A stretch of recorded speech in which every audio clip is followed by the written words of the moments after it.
as it turned out, they did call back and had another position.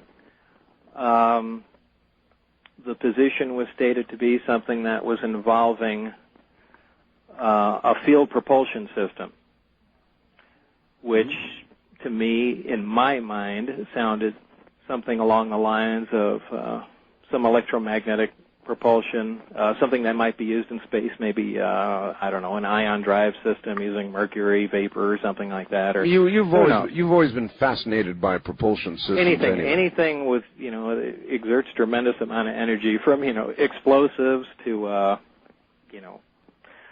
high energy weapons, anything along those lines, propulsion. And and coincidentally, the article that Dr. Teller was reading was about a car that I had converted to run on a jet engine. Now, you see, I remembered that. And then you converted another one, I believe, to run on hydrogen, didn't you? Yeah, actually, I'm really surprised that you remember that. I don't remember. I have a good... So that is one of the number one things I get asked about. I know. I have a good memory, Bob. For some, I'm for envious some of that. But in either case, I after a more or less lengthy interview, I accepted the job, and of course I had to go back a second time. Can you remember any of the details of this rather lengthy interview? I mean, was a lot of it security-oriented? Well, there was certainly a lot of security-oriented questions and so forth later on. However, keep in mind that I had just come from Los Alamos just a couple of years before. That's true. Where I had Q clearance, civilian, top secret clearance. Mm-hmm. So they really didn't have to go and dig deep back into my past to see if I was, of Russian descent or anything along those lines. So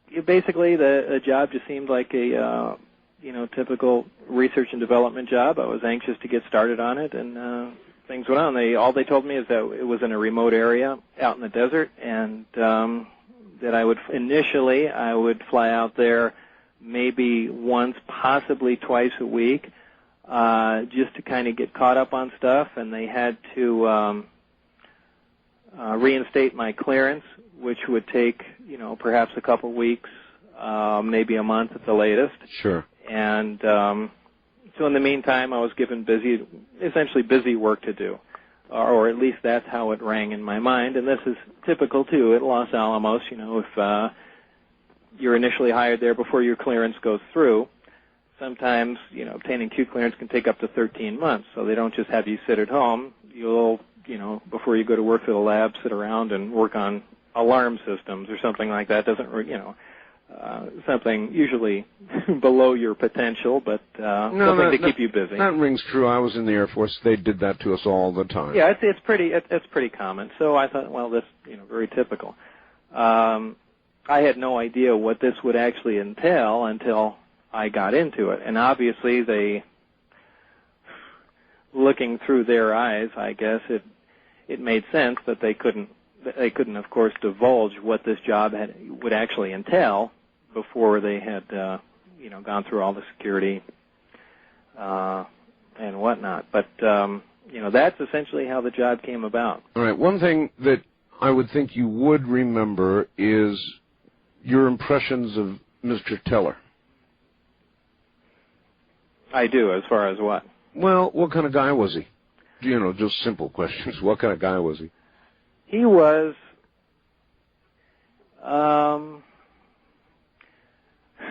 he seems to have two faces, which is strange. In talking to him one-on-one, he's a very polite, pleasant, intelligent man. However, virtually any interview you'll see of this guy, he comes across as the most pompous, mean person you have ever run into in your life. Pompous and mean. I don't know how else to describe him, but he was not nearly as short, not physically speaking, but I mean, if you see him in interviews, you'll see him answer questions specifically to the point, short, and on to the next question, and not be very talkative, not offer any information, other than what you're immediately talking about. And in person, he was certainly not that way. So he was, the exact opposite, very pleasant and willing to talk about anything. Of course, we didn't talk about nuclear weapons or anything. Well, that's what I was going to ask about. Last night I interviewed Professor Michio Kaku. Never heard of him. A very preeminent physicist back at New York University. And he, too, has worked with Professor Teller. And I asked Professor Kaku why he had not participated in the hydrogen bomb development. And he said he simply chose not to. He wanted to go into a different direction with physics, and had quite a bit to say about Edward Teller. And apparently he was consumed during the Cold War years with national security, with being concerned about national security and...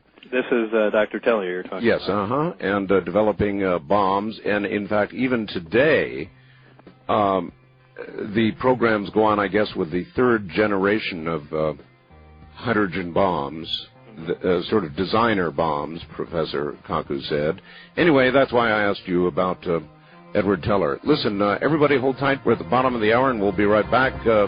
Bob Lazar and Gene Huff are my guests, and the story that you're about to hear unfold will curl your hair. I'm Art Bell. This is Coast to Coast AM.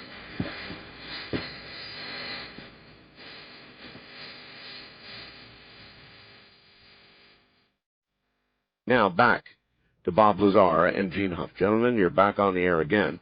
All right, Bob.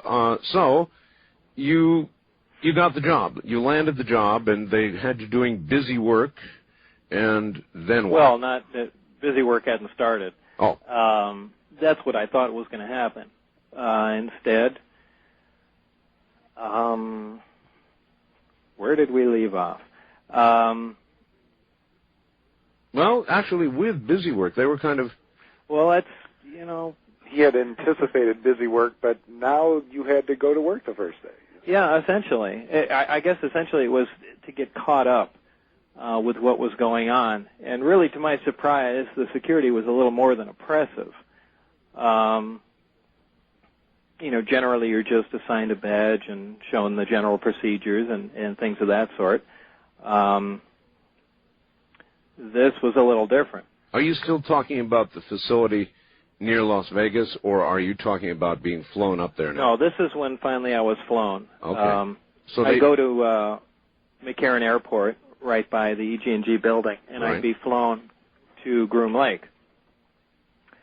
As I landed there the first time, right across from where the plane parked, there's a security office, or was a security office. And that's, I believe I spent quite a while there, but, reviewing, how secure things are, so on and so forth. But, this is not where I worked. Where I did work was about, from my estimates, about 10 or 15 miles south of there. We were taken there in a converted school bus, those big Bluebird jobs that was painted kind of a dark navy blue. There's a lot of people, Bob, who don't even believe that Area 51 exists, by the way, much less S4. I live out here in Pahrump. Bob, well, people... I can tell you... People don't believe Area 51 exists? Well, there are a lot of people who don't. But I can tell you, Bob, when you drive up by the VFW here in Pahrump at about 4:30 or 5 in the morning, there's a whole bunch of buses out there, and they've got signs right on the side of the buses. I saw it about a month ago, and it just says Area 51.